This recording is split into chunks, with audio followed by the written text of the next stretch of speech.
All aboard!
Is to support Troy Davis, to make sure that he gets the justice that he deserves. He's been unjustly incarcerated, and it's time to give him a fair trial. I think we all need to come together and basically get rid of the death penalty. It's an indication of how horrible the death penalty is, because it's arbitrary, indiscriminate, and it's racist, and we need to get rid of it.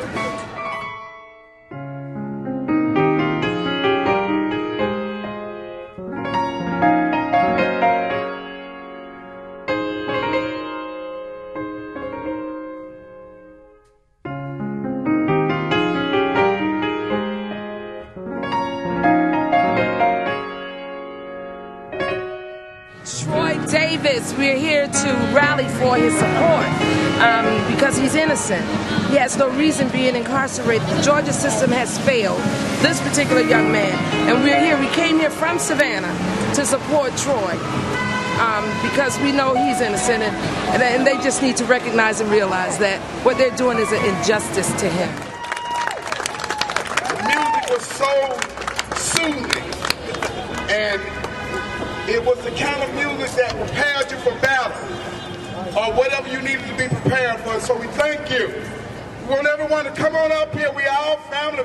Come closer. No justice. No peace. I want to just test the waters and see if we're working with everybody. No justice. No peace. When I say innocent, you say what? Innocent. Innocent. Come on, I need to hear you. Innocent. Justice! Innocence! Now this is important, because when I say I am Troy Davis, or when I say I am, you say Troy Davis, we have to feel that we are Troy Davis, and everybody similar to Troy Davis on death row. I am Troy Davis! I am Troy Davis! Come on, I need you to feel it. Troy needs to hear you. I am Troy Davis!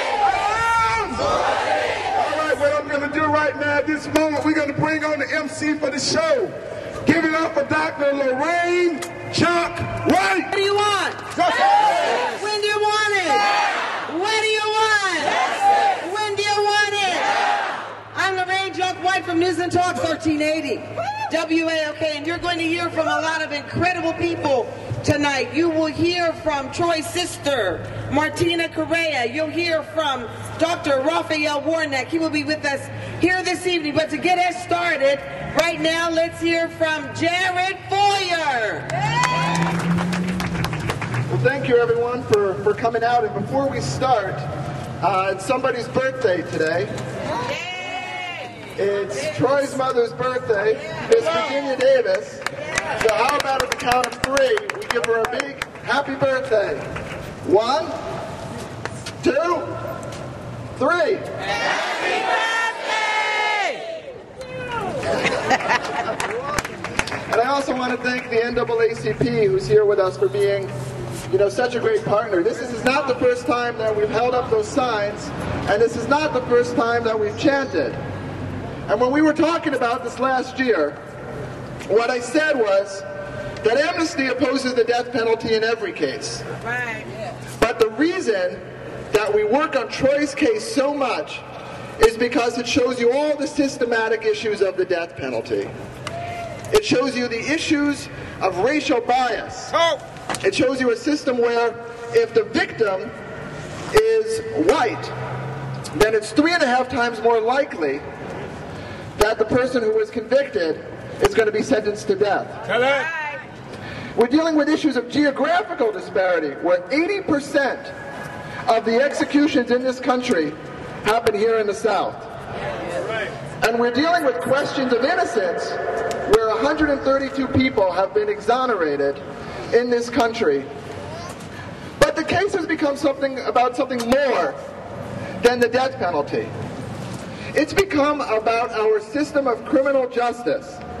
It's become about whether it is our system, whether it belongs to the people, whether its role is finding out the truth, or whether or not its role is making sure that anybody pays.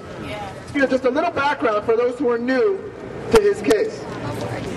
There is no physical evidence in Troy Anthony Davis's case. Zero. There are only 9 witnesses, and of those 9 witnesses who were young at the time of the crime, who had a prior record, who were threatened, who were illiterate and could not read the statement in front of them, and after the trial, 7 of the 9 came forward and said that they had been harassed and intimidated and that they were recanting their testimony.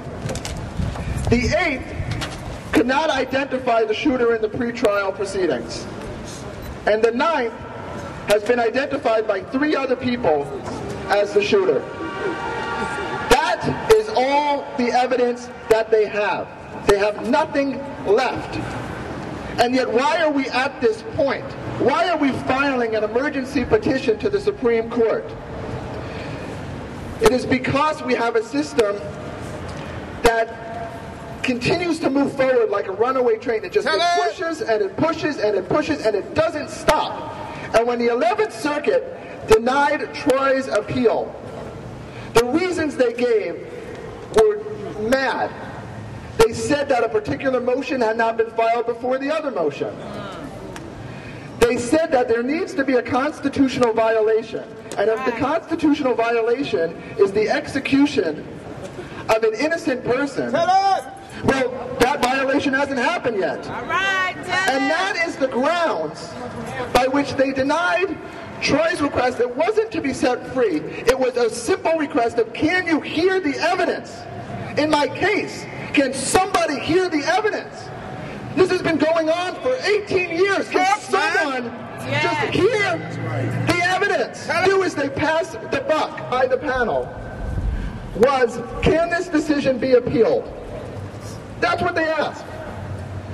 They pass the buck, and our death penalty system becomes like not just literally a firing squad, but it becomes like a firing squad. Because every court passes the buck to someone else. And the purpose of a firing squad is what? It's so that you don't know who the shooter is. So no one is ultimately responsible. Well, that's what our court system is. They pass the buck again and again till you don't even know what you're dealing with. But what you know at the end of the day is that you do not have a system that is based on getting it right. And that's why we're standing here today. That's why Troy's case is so important. That's why we must win.